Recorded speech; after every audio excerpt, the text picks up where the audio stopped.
A quiet neighborhood. It was a seemingly ordinary night. But within the walls of an upscale suburban home, something horrifying was unfolding. The kind of crime that shakes even the most seasoned investigators to their core. A crime so meticulously planned, yet so brutal, it left everyone asking who could do this. And what? It started with a call to 911. The operator's voice remained calm as the caller whispered frantically, barely audible. "Help, there's so much blood." The dispatcher tried to get more details, but the call abruptly ended. Police were immediately dispatched to the address of an elegant two-story home belonging to the Calloway family. By all accounts, they were the picture of success. A respected doctor, a loving wife, and two bright children. Nothing about them suggested they would become the center of one of the most chilling investigations the town had ever seen. When officers arrived, the front door was ajar. The silence inside was deafening. The house was in pristine condition except for the crimson streaks leading down the marble hallway. And then, in the dim light of the study, they found him. Dr. Charles Calloway, slumped over his desk, a pool of blood expanding beneath him. His once pristine white shirt was now soaked in red. A single gunshot wound to the head. No sign of forced entry. No weapon in sight. A chilling execution. But then came the second discovery. A discovery that turned the case from tragic to truly perplexing. Upstairs, in the master bedroom, Mrs. Calloway lay unconscious, barely breathing. A faint pulse. An empty glass beside her nightstand. Toxicology reports would later confirm an overdose, but the levels weren't lethal. A failed suicide attempt? Or something more sinister? And yet, the most unsettling detail? Their two children are both missing. No signs of struggle. No ransom note. Just gone. Detective Parker was one of the first on the scene. Years of experience told him one thing: this wasn't a simple case of murder-suicide. Something was off. He could feel it.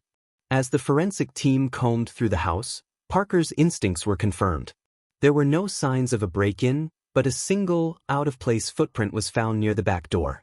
Too large to belong to Dr. Calloway. Too distinct to ignore. Someone had been there. And someone wanted this to look like an open and shut case. As the clock ticked past midnight, the detective stared at the haunting crime scene. Two children are missing. A husband was executed. A wife is unconscious. And somewhere, a killer watching. Waiting. The real question wasn't just who had done this. It was why. The night stretched on as flashing red and blue lights painted the quiet street outside the Calloway home. Inside, Detective Parker stood in the study, his sharp eyes scanning the room. Something wasn't adding up. Dr. Charles Calloway was murdered execution style.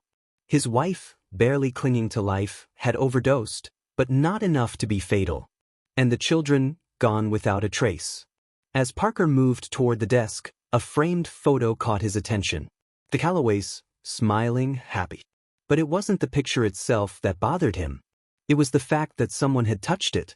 A faint smudge on the glass. Just enough to suggest it had been moved recently. "Detective," an officer called from the hallway, breaking Parker's focus. "You need to see this." He followed the officer upstairs, past the pristine bedrooms of the missing children, until they stopped at the master bedroom. Mrs. Calloway was being rushed to the hospital, but her bedside table held something chilling. A single, folded note. Parker picked it up carefully, unfolding the crisp paper. The message was short. Precise. "It's not what it seems." His grip tightened on the note. Who wrote this? And what exactly wasn't as it seemed? Just then, another officer appeared in the doorway. "Sir, we found something else." Parker followed him downstairs, out through the back door, where a small garden stretched into the darkness. A shoe print, larger than Dr. Calloway's, had already been documented. But there was more. A torn piece of fabric, caught on a splintered piece of the wooden fence. Dark, nearly black. Parker crouched down, inspecting it closely. Whoever had been here left in a hurry. A cold gust of wind rustled the trees. Something about this crime scene felt personal. Staged even. The overdose. The missing children. The note. Just as Parker was piecing together a theory, another call came in over the radio. "Dispatch to all units. Possible sighting of the Calloway children. Abandoned gas station, Route 16. Parker didn't wait. He turned on his heels, barking orders as he ran toward his car. The race was on. If the children were out there, they might still be in danger. And if they weren't alone, the real story was only beginning. The engine roared as Detective Parker sped down Route 16, his fingers gripping the steering wheel. The dispatcher's words echoed in his mind. Possible sighting of the Calloway children. Abandoned gas station. He pulled up to the station, its neon sign flickering weakly. The place was deserted, save for a single vehicle parked near the pumps. An old sedan, engine still warm. Parker stepped out cautiously, his hand resting on his holster. The station's glass door creaked as he pushed it open. Inside, the air was thick with dust and gasoline.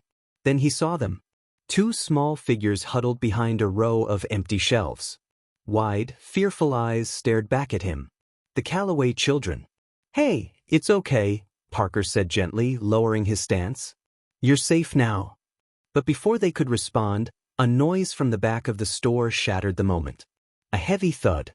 Parker's instincts flared. "Get down," he ordered, drawing his weapon. The children complied as Parker advanced toward the back, his heartbeat steady but his senses on high alert.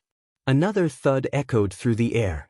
A shadow flickered past the doorway leading to the storage room. Then, silence. He reached for the door, inhaling sharply as he braced himself. With a swift, deliberate motion, he pushed it open. Empty. But something was wrong. The acrid scent of bleach clung to the air, sharp and unnatural. His gaze swept the room, then landed on a note, taped neatly to the wall. Too late. A cold realization settled over him. This wasn't just a case. It was a game. And the killer was always one move ahead. Detective Parker's heart pounded as he stared at the note. Too late. The Calloway children were safe, for now, but their rescuer had just slipped through his fingers. He turned back toward the front of the store. The kids were still curled up behind the shelves, their wide eyes locked onto him. "Did you see who brought you here?" Parker asked, kneeling beside them. The older one, Ava, hesitated before whispering, "He said we had to go with him. That Mommy and Daddy were gone." Parker clenched his jaw. What did he look like? "He had a mask," the younger child, Oliver, said, his voice barely audible. "And he smelled like medicine." Parker's mind raced. Medicine. The strong scent of bleach in the storage room. A suspect was forming in his head, but he needed proof. Then his radio crackled.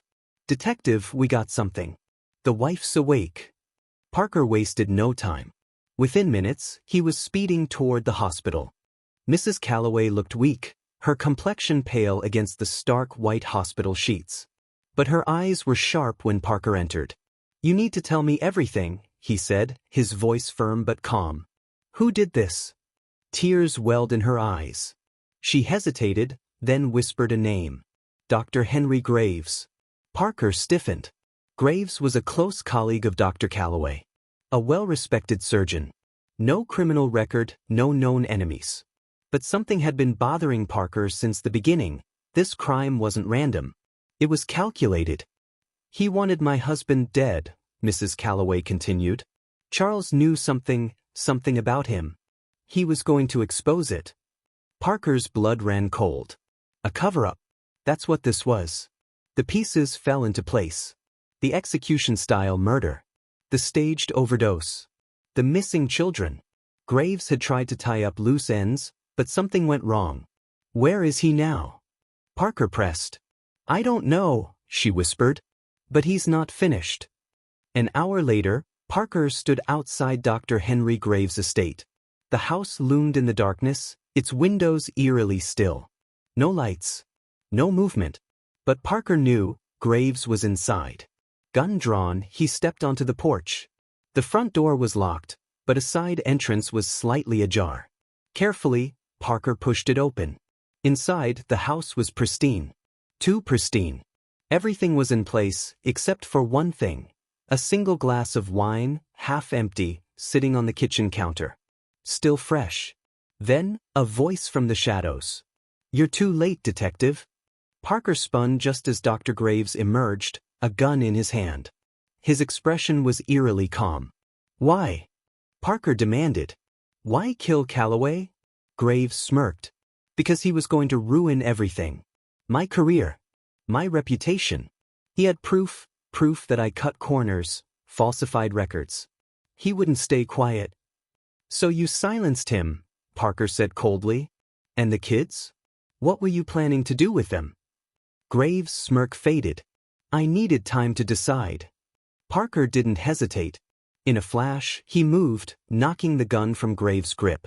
The two men struggled, crashing into the counter. Graves reached for a knife, but Parker was faster. He pinned him down, securing the cuffs. "It's over," Parker said. "You're done."